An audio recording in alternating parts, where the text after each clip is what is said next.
Galera, presta atenção nos capítulos que eu vou explicar bastante coisa aqui no começo do vídeo, tá? Pode ser que você não esteja interessado em assistir, mas eu recomendo você assistir porque são informações importantes. Então assiste aí, mas se você não quiser pular direto pro mini PC, entra nos capítulos aí e pula, beleza? Fala galera, beleza? E hoje é o dia de terminar a saga da compra do meu novo mini PC para trabalhar, bicho. Cara, chegou hoje aqui o mini PC, já vou mostrar ele para vocês e vou explicar algumas coisas que aconteceram aqui e por que demorou tanto. Dessa vez eu trouxe um mini PC aqui, cara, com Ryzen 9 5900HX, que é o processador mais bruto disponível no mercado mobile, tá? Então, vai ser diferente daquele outro que eu trouxe com o Core i9 GTX 1650, né? Aquele lá tinha um foco um pouco mais em jogar, apesar de que dá para você trabalhar perfeitamente, mas eu queria o máximo de desempenho aqui para trabalhar nessa máquina aqui agora, já que eu não estou jogando mais tanto em PC, né? Quando eu jogo mais na sala, no console, então dessa vez eu pedi essa máquina aqui e com certeza quem está procurando uma máquina para trabalhar vai gostar. Se você quer uma máquina para jogar mais do que para trabalhar, aconselho você olhar o vídeo que eu fiz do outro mini PC lá com o Core i9, tá muito legal e dá para comprar ele sem taxa, tá? Eu comprei esse mini PC aqui no final de janeiro, tá galera? E o cara, bicho, o vendedor me enrolou da loja Topton bastante tempo para enviar esse mini PC. Primeiro ele inventou que não estava conseguindo cadastrar o endereço, aí eu consegui mudar o endereço, aí ele conseguiu cadastrar. Aí depois ficou dizendo que a FedEx que não estava pegando a encomenda porque estava com problema de Covid, né? Isso 20 dias depois, aí ele gerou um código de rastreio, mas nunca entregou o mini PC para a FedEx entregar para mim, né? Trazer. No fim das contas, cara, depois de mais ou menos aí um mês, tá? Ele de fato entregou esse computador para a FedEx me trazer. Não sei se ele estava sem estoque, enfim. Pelo menos no anúncio dizia que eu não seria taxado, beleza? E realmente eu não fui taxado, tá? Muito bom isso aqui. O mini PC custou quase 600 euros e eu realmente não fui taxado. Os outros mini PC que eu comprei foi na Chatri e eles foram excelentes vendedores, muito rápidos, ágeis, né? Responde ali rapidinho as perguntas, não fica enrolando, enviam rápido e geralmente a galera não está sendo taxada e quando é taxado eles reembolsam, tá? Vale a pena você dar uma olhada lá. Eu só comprei na Topton, cara, porque os caras da Chatri não tem essa versão com Ryzen 9 5900HX. De qualquer forma, eu vou deixar várias opções aí na descrição para vocês, de modelos aí com placa de vídeo, sem placa de vídeo, modelos Ryzen intermediários para quem não quer pagar muito caro. Eu vou deixar para vocês aqui também um link do modelo da Beelink, que é uma marca que está fabricando um mini PC também com Ryzen 9 5900HX, que já vem com 32 GB de RAM e 500 GB de SSD. Se você quiser comprar, tá na casa de R$ 4.000 lá, já vem prontinho, só pegar e usar com Windows 11, Wi-Fi 6 e tudo. Esse meu aqui eu pedi só processador, tá galera? Não vem mais nada aqui nele. A memória RAM, eu já tinha uma que eu trouxe do Brasil, tá? E eu comprei mais uma só na China, mandei entregar aqui. SSDs também já trouxe do Brasil, do outro mini PC que eu tinha. Placa de rede também, trouxe do Brasil. Então, no fim das contas aqui, esse PC vem sem nada e eu vou instalar ele tudo com vocês aqui no vídeo, tá?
Bom, galera, o mini PC tá no jeito, né? Depois de ter um trabalhinho aí, né, para poder botar as peças no lugar ali, memória, placa de rede, SSD SATA, SSD NVMe, enfim, tá tudo lá no mini PC e tá tudo funcionando. O Windows, do jeito que eu tirei lá do mini PC i9, eu coloquei aqui, né, com SSD NVMe, abriu perfeitamente, tudo funcionou. A única coisa que ficou doido ali foi a imagem, né, porque como mudou a placa de vídeo, né, que era a GTX 1650 e passou a ser a Vega, né, ele acabou precisando eu ter que instalar os drivers de vídeo, né, da AMD. No caso, isso porque eu comprei ele sem nada, né, você pode comprar ele já com o Windows instalado aí, né, a versão com SSD e já com memória e placa de rede, mas como eu comprei sem, então eu vou dar uns detalhes para vocês aqui. As antenas, tá, para você ligar o Wi-Fi, elas vêm soldadas, tá, na tampa do mini PC. Então, na hora que você abre ali e desmonta, você tem que lembrar de tirar os conectores, tá, das antenas para poder colocar na sua placa de rede. E aí você tem que tirar a fita e conectar na sua placa de rede, tá? Então a tampa dele é feita de metal e vidro, a parte de dentro é metal que serve como antena e também é um suporte onde você pode colocar o seu SSD SATA, tá? Você parafusa ele ali, né? E aí tem um cabinho lá na placa-mãe para você ligar o seu SSD SATA. Então ele tem lugar para dois SSDs, um SSD SATA e um M2, tá? O acabamento do mini PC em si é muito bom. Ele é feito de metal nas laterais e vidro na parte de cima. Ele é muito fácil de desmontar. Só desparafusar uns parafusinhos bobos mesmo, você desmonta ele todinho, você pode trocar pasta térmica, fazer o que você quiser. Muito, muito fácil. Bem mais fácil do que o outro mini PC, porque o outro tinha placa de vídeo, já tinha um sistema de resfriamento mais complicado, né? Então já desmontei, troquei a pasta térmica original, mas antes eu fiz uns testes de benchmark, já já eu deixo o resultado para vocês, e já vou adiantando para vocês que com a troca da pasta térmica eu consegui um desempenho 12% melhor, mais ou menos, nos benchmarks aí. Então, quando eu tirei eu percebi que a pasta térmica que veio nele de fábrica eu achei meio uma quantidade pouca, né? Além da quantidade ser pouca, eu acho que não era de tão boa qualidade quanto a que eu coloquei, né, que é a Master Gel Maker da Cooler Master, que eu gosto bastante. Então esse mini PC ele tá com 32 GB de RAM, 2 TB de SSD, um NVMe e um SATA, né? E eu botei uma placa de rede Wi-Fi 5 que eu tinha sobrando aí que eu trouxe quando eu vi. Mas eu vou acabar trocando por uma placa de rede Wi-Fi 6 no meio dessa conversa aí. O mini PC, ó, ele tá bem ali atrás, ó, bem pequenininho ali, tá atrás do teclado, provavelmente vocês nem vão conseguir ver ele direito. Realmente é muito pequeno. Eu não vou ter como colocar ele atrás daquele monitor, porque o suporte não vai ter como eu instalar lá, porque o monitor já está na parede, né? Vocês podem ver que ele já está instalado na parede. Então o lugar onde eu encaixaria o mini PC é onde está encaixado o suporte de parede. Então eu vou tentar pregar ele debaixo daquela mesa ali, ó. Eu vou parafusar o suporte ali debaixo dela e colocar ele lá penduradinho, vai dar de boa, vai ficar legal pra caramba e vai me liberar um espaço em cima da mesa. Não tive nenhum problema de drivers, não tive nenhum problema com nada, tá? Tudo funciona perfeitamente. HDMI, DisplayPort, P2 para som, tipo C na parte da frente, tudo funcionando, cara. Outra coisa bem legal é que com o HDMI dele eu já consegui utilizar esse monitor aqui no máximo, tá? Esse monitor é um monitor Asus ROG, com resolução Quad HD, né, 2560 por 1440 e com taxa de atualização de 144 Hz, tá, galera? E eu consegui utilizar ele nesse HDMI com a resolução máxima e com a taxa de atualização máxima sem problema nenhum, com o cabo que já veio de fábrica com ele. Então o cabo é bom e o HDMI também do mini PC é muito bom, você consegue utilizar altas resoluções, né, com taxas de atualização altas, beleza? Bom, falando um pouco sobre o desempenho aqui, né, no que eu fiz de teste aqui de benchmark, deixa eu pegar uma colinha aqui, porque são vários números, né? Então vamos lá, no Cinebench R23, nós tivemos um resultado aqui antes da pasta térmica de 1314, né, no single core, tá? 1314, e depois da pasta térmica, tá? Nós tivemos um resultado aí de 1463, tá, galera? Isso aí deu praticamente 10% de melhoria, né, na pontuação do Cinebench R23, né? Então a gente já tem aí uma melhoria significativa só de trocar a pasta térmica, porque ela consegue, né, fazer com que o clock fique mais alto. Quando eu estava fazendo o teste antes de trocar a pasta térmica, o clock máximo ficava em 4.3 GHz. Quando eu troquei a pasta térmica, ele ficou em 4.55. Então foi daí que veio, né, a pontuação maior aqui no single core. No multicore, né, vamos lá, a gente teve no R23 também, tivemos aí 10.044 sem a troca de pasta, né? E com a troca de pasta nós tivemos 11.228 pontos, né? Mais uma melhoria aí de 11%, mais ou menos aí no desempenho, 11 para 12% no desempenho. É uma melhoria muito boa só de trocar a pasta térmica. Então o clock que ficava na casa de 3.3 usando todos os cores, né? Foi para 3.4 e alguma coisa, né? Aumentou um pouquinho o clock, mas já deu uma diferença de desempenho. Lembrando que esse processador tem 8 cores físicos e 16 threads, tá, galera? É um monstro de um processador, né? Nessa linha de processador mobile é um bruto, é um dos melhores, né? Eu acho que só lançou agora melhor que é o próprio Ryzen da linha 6000, né, galera? Então, fiz outros testes aqui também, fiz teste também no Cinebench R15, tá? Teste de CPU, e aí a gente vê aqui ele fazendo 1.885 pontos no teste de CPU do Cinebench R15, tá? Como referência aqui do i9 que eu tinha, que era o 8950HK, que faz beirando 1.000 pontos, a gente tem quase o dobro de desempenho bruto no processador aqui, comparado ao i9, tá? Que tem 6 cores e 12 threads, tá? Então, fiz testes também aqui no Geekbench.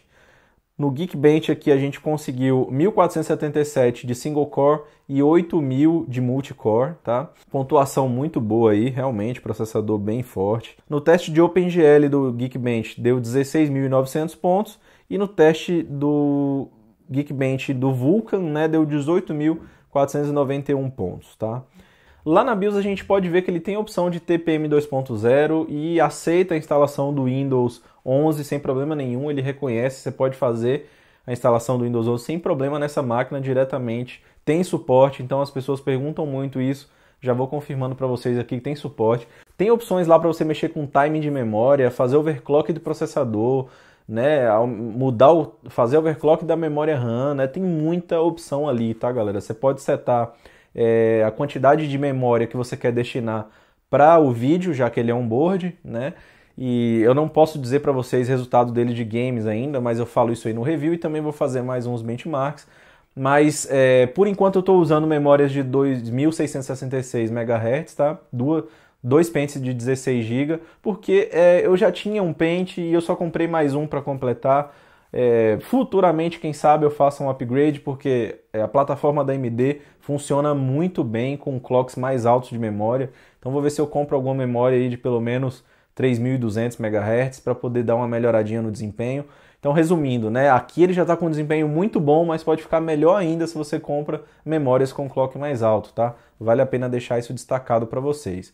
Eu abri um joguinho aqui, né, para não dizer que eu não fiz nada, e abri o Mafia 3 aqui para dar uma jogadinha para ver como se comportava a temperatura, né? E ele conseguiu manter o clock da GPU, mesmo em utilização em 100% no máximo ali, a 2.100 MHz, o clock da GPU sempre no máximo, tá? Então, assim, o sistema de resfriamento dele é decente, ele consegue manter a temperatura tranquilamente ali, mesmo utilizando a GPU no 100%, o que é muito bom, né, já que ele não tem uma placa de vídeo off, pelo menos que a onboard funcione no seu máximo para que a gente consiga jogar um pouquinho também.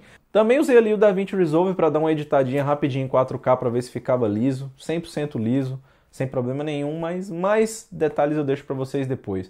Lembrando, se você quiser comprar um mini PC desse, o link eu vou deixar aí na descrição, tá? Vale a pena demais, velho. Você quer uma máquina para trabalhar, isso aqui é um absurdo, tá? É um absurdo e o preço é muito bom. E o desempenho é brutal relacionado àquele i9, em questão de processamento, é muito mais alto, tá bom? Tamo junto, fiquem com Deus aí, espero que vocês tenham gostado do vídeo. Mais pra frente a gente faz mais conteúdo sobre esse mini PC e pretendo trazer mais mini PCs também. Então se você tiver assistido esse vídeo até o final, você vai ter a oportunidade aí, né, de deixar a sua opinião. Qual é o próximo mini PC que você gostaria de ver aqui no canal? Eu vou analisar as opções e buscar trazer aqui para testar para vocês, tá bom? Tamo junto, fiquem com Deus, valeu! E até o próximo vídeo.